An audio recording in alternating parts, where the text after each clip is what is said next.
السلام عليكم يا جماعة.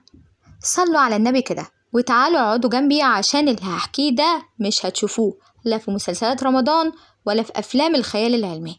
احنا لازم نتكلم في الجد، والجد هنا محتاج بقى ايه؟ فنجان قهوة مظبوط، كوباية شاي، وتعالى اقعد هنا جنبي عشان نعرف نعد الفلوس دي كلها. اصل احنا النهاردة هنتكلم عن ايه؟ عن مراسي. اه والله، عاصمة الأثرياء. الساحل الشمالي في حتة تانية لوحده، والقرية اللي كل ما تفتح تيك توك أو فيسبوك تلاقي الناس بتلطم فيها من الغلا والأسعار اللي بتخلي الحجر ينطق. امبارح بقى يا سيدي السوشيال ميديا قامت وما قعدتش، والناس كلها كانت ماسكة الموبايلات وبتعيط. ليه؟ كان في عرض صواريخ، ألعاب نارية في مراسي. اسمعوا الرقم عشان تبرقوا زيه. قالوا ايه؟ تكلفة الصواريخ دي لوحدها معدية ال1,000,000 جنيه. 1,000,000 جنيه يا ناس طاروا في الهوا في دقيقتين وربع، والناس واقفة في البلكونات تسقف وتعيط على الفاتورة، وال1,000,000 جنيه طارت في سما الساحل، وكأننا في ليلة راس السنة في شهر يوليو. الناس طبعا على النت ما سابوش حق ولا باطل، وبقوا ميتين على روحهم من الضحك من اللي بيحصل، لدرجة ان في كومنتات بتقول احنا قريب هندخل مراسي نلاقي الركنة بفلوس، الكحة بفلوس، العطسة عليها ضريبة أكسجين. وده مش بعيد والله، لأن اللي بيحصل جوه القرية دي أكتر بكتير من العقل اللي يستوعبه. تعالوا بقى ندخل جوه الحكاية بالبلدي كده، ومن غير لغة البورصة ولا الاستظراف. هنمسك الموضوع حتة حتة بالأرقام والحقائق. أول كارثة ولعت الدنيا هناك هي حكاية شاطئ فندق العالمين. الملاك اللي اشتروا وحدات بدم قلبهم ودفعوا ملايين اتفاجئوا بشركة إعمار بتاعت رجل الأعمال محمد العبار وجماعته طالعين بقرار يجلط. يا جماعة دخول الشاطئ بقى باشتراك شهري. طيب بكام يا سيدي؟ 3000 دولار. أيوة زي ما سمعت كده، بالعملة الصعبة يا فندم، مش هتدفع بالمصري. مصري ايه هناك؟ وطبعا ده مش اشتراك مفتوح طول الشهر، لا، ده يا دوبك بالعافية تروح 3 زيارات في الشهر وبس. يعني الزيارة الواحدة ب1000 دولار. تدخل تشرب بقى فنجان قهوة مع الملك فاروق على رملة الشاطئ هناك وتطلع تجري، مش هتلحق تقعد يعني. الموضوع وصل لفين؟ وصل لأن في حوالي 120 مالك من بتوع الوحدات الفندقية اتجننوا وراحوا عملوا دوشة ورفعوا قضايا عشان يطالبوا بحقهم. عاملين بقى قضايا تعويضات تكلفتها 100 مليون جنيه. يا عيني على الملاك، دافعين ملايين عشان في الآخر يقعدوا بقى يشوفوا هو الغطسة في البحر هتبقى بكام دولار. نهار اسود. طيب سيبك بقى من الشط واللي بيحصل فيه، تعالوا نتفرج بقى على أسعار الوحدات والعقارات نفسها. مراسي أصلا مش مجرد قرية صيفية بتروح تقعدها يعني عشان البحر وكده، دي بتحسسك إنك بتشتري كوكب لوحدك. الأسعار هناك بتبدأ من حوالي 15 مليون جنيه للشقة عادية، وتطلع لحد ما توصل للقصور والفيلات الفاخرة اللي بتبص مباشرة على البحر. اتعرضت ب720 مليون جنيه وكاش. أرقام كده تخلي الواحد يمشي يكلم نفسه في الشارع. بس أكيد يعني الفيلات دي لرجال الأعمال العرب يعني. هو مين معاه 720 جنيه بس؟ مش 720 مليون جنيه. اللي يزعل بجد إن الناس اللي دخلت جوه عشان تاكل أكلتين ولا تشرب عصير بتطلع مديونة. الأكل والمطاعم هناك في مناطق زي زبارك والمارينا حكاية تانية. السندوتش والوجبة الفردية بتبدأ من 150 وتوصل ل400 جنيه وأكتر. المشروبات والمية والشيشة والكافيهات بتلعب في أرقام تبدأ من 30 ل70 جنيه للمشروب البسيط. طب والله أسعار كويسة، أمال بيشتكوا ليه؟ ده الناس هي مراعياكم. لكن بقى لو دخلت مطعم عالمي من بتوع الVIP الأرقام هناك بتضرب في السقف. الناس قاعدة تسأل يا جماعة، هو عمرو دياب شريك العبار في الحكاية دي؟ هو عمرو دياب ليه نصيب في طوب مراسي؟ أصلهم طول النهار فاتحين أغانيه هناك وشغالة ال24 ساعة. ده حتى لما كانت الصواريخ بتضرب كانوا فاتحين أغاني عمرو دياب.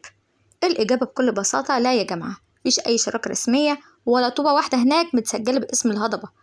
الحكاية وما فيها إن دي في صلة حب وصداقة ومش أكتر من كده ما بين عمرو دياب ومحمد العبار.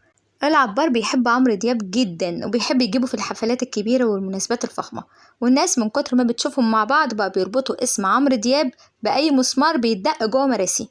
الحفلات جوه مراسي أصلا ليها نظام تاني خالص. مفيش هناك مسارح شعبية ولا حفلات مفتوحة لكل من هب ودب. دي قرية هاي كلاس أوي. حفلات عبارة عن سهرات خاصة، مزيكا لايف في مطاعم زي بير 88 وريف كوشياكي. ومحتاج عشان تدخل تقعد على ترابيزة تدفع الحد الأدنى للطلب اللي بيخليك تبيع هدومك وانت قاعد. أما بقى الحفلات الكبيرة فبتلاقيها في القرى اللي حوالين كده، يعني الناس بتاخد بعضها وتروح في مثلا شاطئ سيدي عبد الرحمن، اللي التذاكر فيه هناك بتفرقع كل مدى. اللي بيروح يقف بس في الحفلة بيدفع 1500 جنيه ل 3000 جنيه، وانت طالع بقى فئة الدايموند والرويال اللي ممكن توصل من 3000 دي ل 11000 جنيه. تكمل بقى وانت طالع برضو كمان في صالات كبار الشخصيات بتبدأ من 5000 جنيه وتوصل ل 15000 جنيه في الليلة. ده غير حفلات المسرح الروماني بورتو جولف اللي التذاكر فيها بتلعب من 1100 جنيه لأكتر من 30000 جنيه لعيون الصالات الملكية بتقعد فيها الناس بتقعد تنفخ في الزبادي هناك. يعني حضرتك انت مش هتقف ومش شايف ورا، ترمي ورا ب 1500 جنيه وواقف على رجلك الحفلة كلها. عايز تطلع قدام 11000 جنيه يا باشا. تبقى أحسن من كده 15. هتنفخ في الزبادي تقعد ب30000 جنيه زي الفل. الناس على السوشيال ميديا زعلانة وبتقول احنا ايه اللي رمانا على المر ده، ما هم دول اللي بوظوا الصيف. تلاقي واحد يقول انا رحت اخدت ركنة عربية لقيتها بفلوس، واحد تاني يقول لك اصل انا حسيت ان الهوا اللي بشمه بينزل عليه فاتورة. والملاك القدام قاعدين يعيطوا على الايام اللي كانت في مراسي لما كانت قرية هادية وجميلة، وبعد كده بقت دلوقتي مدينة تجارية عالمية مفيش فيها مكان حد يحط رجله.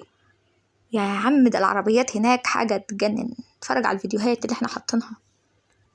ده العربية لوحدها تمنها 8 عمارة. تعالوا بقى نقول لكم وخش في الكواليس الأعمق في اللي بيحصل في مراسي، لأن اللي خفية أعظم، واللي جاي ده هيخليك تخبط راسك في الحيط. الحكاية مش شوية صواريخ طارت ب1,000,000 جنيه ولا شاطئ ب3000 دولار. في حكاية صراع حضارات، أيوة، ما بين الملاك القدام اللي اشتروا من سنين ومن زمان وبين إدارة القرية اللي قررت تحولها لمغارة علي بابا السنة دي. في ايه اللي حصل؟ الملاك حبوا يدخلوا مراسي أول مرة، دخلوا على أساس إن هم رايحين قرية سياحية هادية خاصة رايقة ممكن يشربوا فيها القهوة الصبح في هدوء من غير زحمة ولا لغوصة. لكن اللي حصل ايه؟ القرية اتحولت تدريجيا لمدينة تجارية ضخمة مفتوحة لكل من هب ودب في الصيف، لدرجة إن الملك الأصلي بقى حاسس إنه ضيف غريب في بيته. طبعا عشان الإدارة تحاول تلم الليلة دي وتسيطر على الزحمة الرهيبة اللي بقت هناك، الناس واقفة طوابير بالعربيات. أنا عايزة أعرف الناس دي جايبة فلوس منين كلها؟ أكيد مش من مصر. اللي احنا عايشينه مع الناس هنا في المجتمع غير اللي احنا بنتفرج عليه على النت. في حاجة غريبة في الموضوع. القرية من كتر الزحمة بدأت تنزل بقرارات تعسفية وقيود أمنية تخلي الواحد يتمنى لو كان قاعد في بيته. يعني عشان تستضيف صاحبك أو خالك عشان يجيلك لازم تدخل في دوامة من الموافقات ومصاريف الQR كود ونظام أمني معقد يخليك تراجع نفسك 1000 مرة. يعني لو حب حد يزورك قرايبك ولا معارفك ولا حتى أحفادك، كتبوا كده نصا أحفادك مش من قرايبك اللي يجوا يقعدوا معاك، لو هيجوا عندك اعمل حسابك ان هم ضيوف وداخلين وليهم مصاريف خاصة في دخولهم. ده طبعا غير حرب الصيانة السنوية اللي مولعة في جروب الواتس بين الملاك. هتلاقي المالك دافع بلاوي زرقاء في مصاريف الصيانة السنوية سواء بالمصري أو بالدولار، وفي الآخر يكتشف إن كل خدمة إضافية بقت بحساب منفصل. والله أنا شفت واحدة بتقول أنا طلبت أوبر، فلما طلبت الأوبر قلت له افتح التكييف، قال لي أنت ما طلبتيش في الابليكيشن إن أنا أفتح التكييف. فقالت له طب أنا عايزاك تفتح التكييف الجو حر. قال لها بفلوسه يا هانم، حتى التكييف بقى بفلوسه. ده أقل حاجة، أقل واجب. ده غير طبعا سعر الشاطئ اللي بقى باشتراك فلكي. المرور من جنب مارينا تحس ان الكاميرات بتصورك عشان هتنزل في فاتورة الكهرباء بتاعت اخر الشهر. يعني اي حاجة بتحصل هناك بفلوس، ما طلبت رغيف عيش زيادة بفلوسه. المنظرة بقت سمة اساسية في مراسي، كله رايح يوري بعضه. معرض العربيات الفارهة اللي طالعة نازلة على البحر، عروض ازياء ماشية على رجلين، كل واحد جاي رايح عايز يثبت انه اغنى من التاني. وده بيخلي اي حدث صغير زي عرض الالعاب النارية اللي اتكلمنا عنه يولع الدنيا ويبقى ترند على السوشيال ميديا. الناس قاعدة على اجهزة مستنية القشة اللي هيصوروها ويبتدوا يتكلموا عن البذخ الفظيع اللي بيحصل هناك. الناس على السوشيال ميديا مش ساكتة، في فريقين، فريق قاعد يلطم ويقول ليه كده يا مراسي بوظتوا طعم الصيف والهدوء وبقى كل حاجة بفلوس، وفريق تاني شايف إن مراسي دي عالم موازي لوحده اللي يقدر عليه يدخل. عايز تستمتع بالبرستيج والمستوى العالمي والمطاعم واليخوت واللي كده اتفضل، لكن اللي مش معاه اهو بيتفرج على الفيديوهات ويدعي ربنا يرزقه ب1,000,000 جنيه يطلع يعمل صواريخ في السما زيهم. وفي النهاية يا سيدي وسط الزحمة دي وسط أسعار الوحدات اللي بتعدي مئات الملايين وغلا الأكل والشرب والاشتراكات، مراسي هي الترند اللي بيبقى في كل صيف. ناس رايحة تدفع وتقبض، وناس رايحة تتصور تتفسح، وناس قاعدة على الشط تشرب شاي تتفرج على الصواريخ وهي طايرة في السماء. الأهم من ده إن العبار ما بدأش الصيف، وكانت حفلة الصواريخ دي بداية إعلان فترة الصيف في مراسي مع ألبوم عمرو دياب من حبه في عمرو دياب. انطلاق عمرو دياب معناه انطلاق الصيف في مراسي، وكانت حفلة الصواريخ دي حفلة لبداية الصيف وحفلة لانطلاق عمرو دياب. انت بتقعد هناك تصيف ولا رايح تسدد أقساط كوكب الأرض؟ يعني على رأي المثل اللي معاه قرش ومحيره يروح مراسي ويطيره. بس الأمانة لو انتوا مكان الناس دي هتدفعوا 1000 دولار عشان تبلوا رجلكوا في المية بس؟ لو نفسك تروح مراسي ولا حتى مش نفسك اعمل لنا لايك للفيديو واشترك معانا في القناة، وهنجيب لكم ايه اللي بيحصل هناك. وياريت كمان تكتبوا لنا تعليق، يا تصلوا النبي كده في التعليقات تذكروا الله، ولا تقول لنا كلمة تشجيع حلوة. وياريت ياريت تقولوا لنا ايه رأيكم، حد راح مراسي قبل كده حتى لما واحد صاحبه او عدى من قدام البوابة يقول لنا الدنيا جوها ايه هناك والحال ايه هناك. معلش بقى احنا من عامة الشعب وبنتفرج على الفيديوهات وبس. أسيبكم في أمان الله، ويا رب يا رب ربنا يرزقكم بزيارة مراسي. السلام عليكم.